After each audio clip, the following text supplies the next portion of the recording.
Oh, my sweet friends, tell me if you've had this happen to you.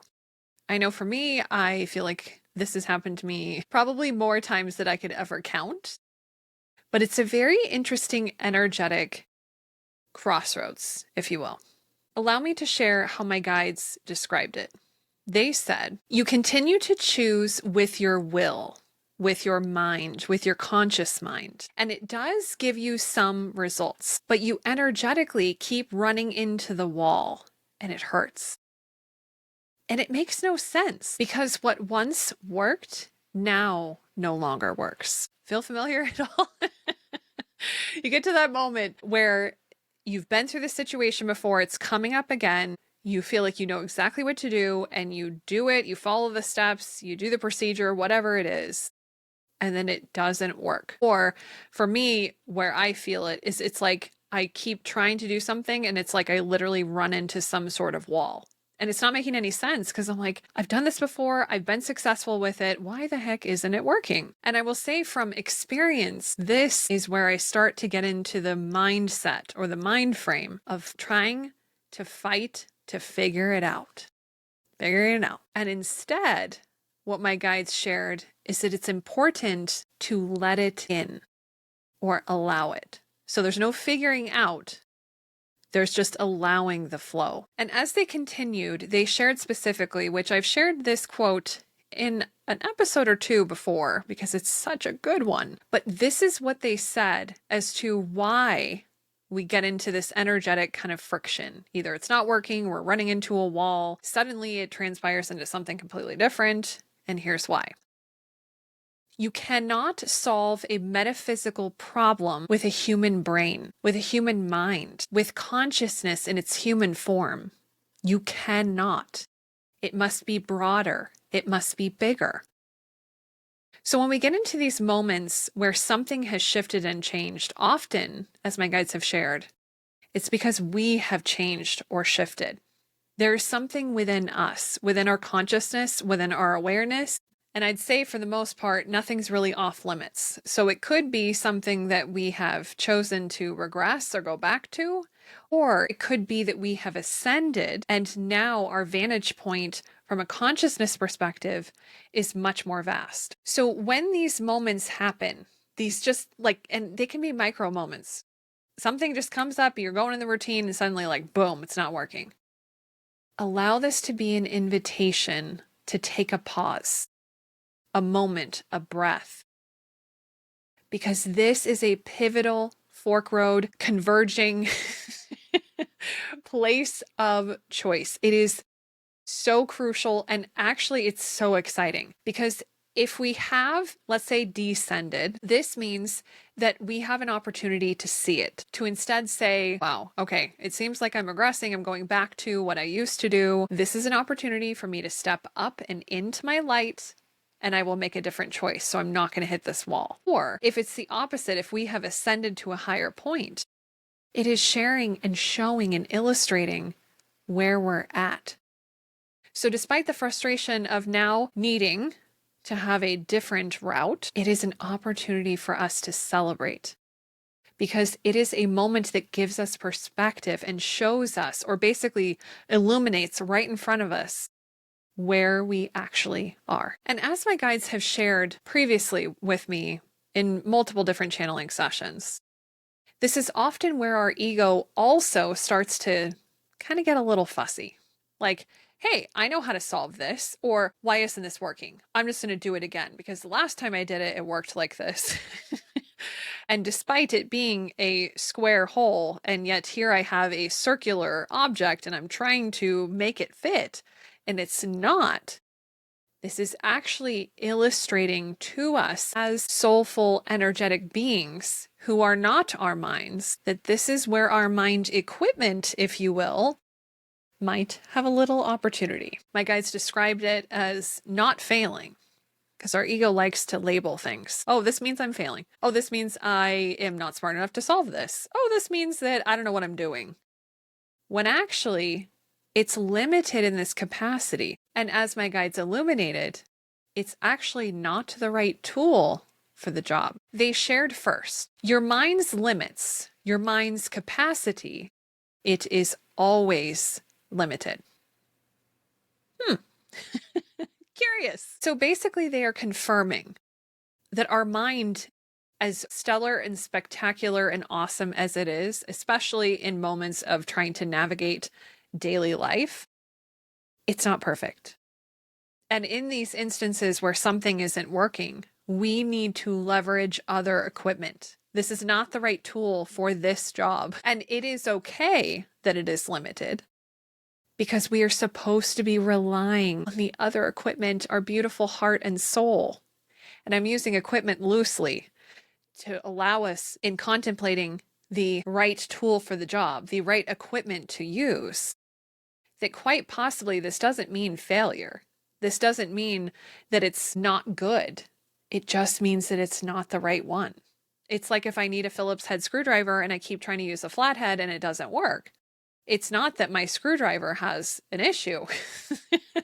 It's that I'm not using the right equipment or the right tool for the application in what's needed. My guides go on to explain. It is true. You, your body, your brain might have the capacity to hold it all, but your mind cannot hold and understand the entire picture of what you've planned for this incarnation. So to me, what this is sharing is that there is another piece to this puzzle. We often go to try to solve the life challenges or life problems with our mind. And our mind is a better execution tool. It's not necessarily a strategic tool.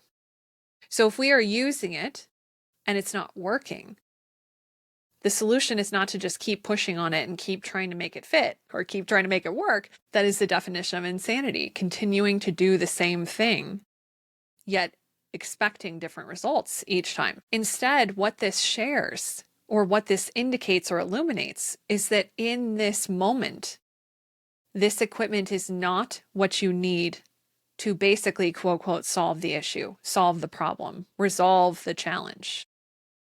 So then what must we do? To me, this is not about breaking the mind and making it work and pushing it. It's about partnering with the other side, if you will, of you, the part of you that your soul already knows. So energetically, in your heart, in your soul, this is that moment where you can leverage that discernment, leverage that moment of breath, that moment of contemplation to realize, what is this telling me? Where am I? What is the indicator?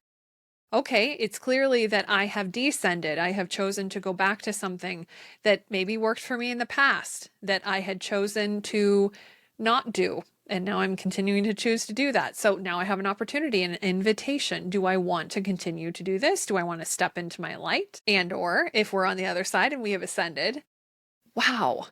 First of all, this is fantastic. This is my indicator that I have ascended from this, and this is my invitation and opportunity to now resolve this challenge or problem or puzzle with the right tool. It is my opportunity to now use or leverage my soul, my connection, my ascended position to resolve this once and for all. And this is completing a cycle, and this is letting it go. So my guides first shared and expanded. So at this moment, in the now, you are going through these cycles and you are seeing the other side of it as well. The spiritual, energetic side. This is the side your soul knows very well.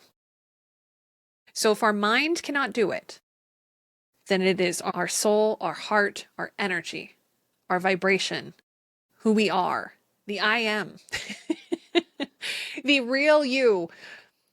That situation is the opportunity to kind of switch lanes. So instead of executing this with my mind, I am now going to take a moment and realize that this is my opportunity to leverage my energetic side, my soul, my who I am, to then look at this predicament that is in front of me, look at this choice and determine how I'd like to approach it. From there, I can then execute back to my mind to do what it is that I'd like to do. But I'm creating that space so that I can gain that perspective. if we're on this fork in the road, and let's just say we're at the first fork where I am somehow descending, I'm somehow going back to something that I have done before. This is my opportunity to again contemplate, to decide what I'd like to do. In this case, it's probably a little bit more straightforward. It can be a little bit frustrating, realizing, oh my gosh, I'm on the same wheel again, or oh my gosh, why am I choosing this again? Like, why did I get here? But that's the ego. So this is an opportunity to just observe. Okay, clearly in this, this predicament, I don't have an invitation on what I'd like to do. And the choice that I'd like to make is I would like to pivot. I'd like to go forward, onward, and to that point where I had decided prior that I wanted to be. And from there, you fly away. You're on your way. You're going. But the other fork in the road option is that we have ascended and that the thing that has worked doesn't work anymore. And we're seeing this predicament from a different perspective. And this, my friends, is when things shift. This is when our ceiling becomes our new floor. This is when that ascension. So if you're at your floor and you get to that ceiling and you've literally reached the ceiling because you have ascended past that thing, you have mastered it, you have remembered, you have chosen, and it's the opportunity to do it, to complete it, and to now have it reset, to now you have a new ceiling. How my guides explained this or shared. It finds a new ceiling, and then it must transmute to become the floor again. And then continue the expansion cycle until it gets or reaches to the ceiling once more. So if we are in a process or in a pathway of ascension, we are literally up-leveling. We are going to that next video game level. We have beat the boss. And we beat the boss because we were able to leverage the things that we remembered about ourselves and did it flawlessly. And as we're coming up on this last opportunity, we were going to do it the same way. We're like, oh, actually, you know what? This is the same thing. Now I get to choose something different. The last time I didn't, I pushed, I pulled, I what have you. Now I am ready for that next step. I am ready for my next floor. And so in that moment of contemplation, you're able to take the moment of discernment to determine the strategy and how to take that final step. It's that invitation. It's like, do you want to keep playing that level over again? Or would you like to take the step forward? And again, connecting to that soul, to that heart, to that energy of who we are, we can make that decision and take that step forward. And in doing so, this means that our ceiling then becomes our floor. And what I'd like to leave you in this moment of now with, as this beautiful invitation for contemplation, is that when we get to these points of friction, these crossroads, these forks in the road, it is an opportunity to lean back into who we are. Oftentimes our ego is going to try to pull us forward and down into the problem, into the minutia, into the frustration that we are doing the same thing and it's just not working. What is happening? But this is an opportunity for us to instead take a moment, take a pause, to just allow a little bit of space for contemplation, to discern and decide and understand where you're at, whether you're taking a step backwards that you don't want to do, and this is your moment to reinvite yourself to step into your light, or this is a moment where you're taking that next step, where your ceiling is becoming your floor. It takes conscious choice, because we are on the planet of free will and consent. What this means is that you must give consent for those choices. So often the automation is like turned off. Imagine the switch is flipped so that we can't just go through the motions and get it done and do it and on to the next. Because this moment requires a choice.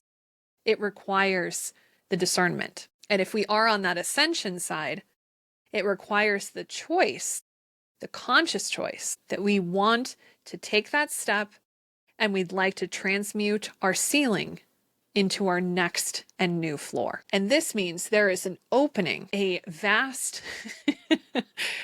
vast, beautiful opening to the next level. This is where everything changes. And it might feel scary, and it might feel intense, and it might feel wild, or all of the above.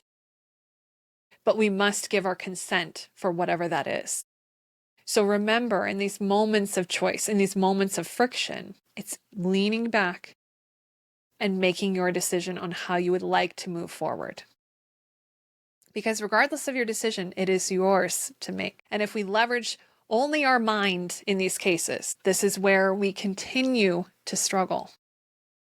But if we instead lean into our soul and our heart, we gain the direction, we gain the clarity, we gain the perspective, and we allow the moment and the opportunity and take the invitation to make our choice, to give our consent, and to do what's best and what we'd like to do next on our beautiful life journey path. From my heart to yours, be kind to yourself.